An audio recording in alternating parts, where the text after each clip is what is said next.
परब्रह्मा गुरुर्विष्णु गुरुर्देवो महेश्वरा गुरु साक्षात् परब्रह्मा तस्मै श्री गुरवे नमः।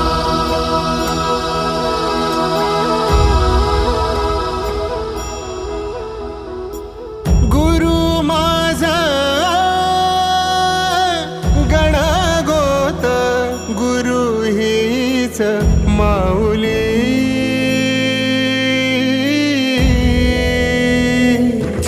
गुरु स्पर्श दूर करी दुःखाची सावली गुरु भेटीसाठी झाली जीवा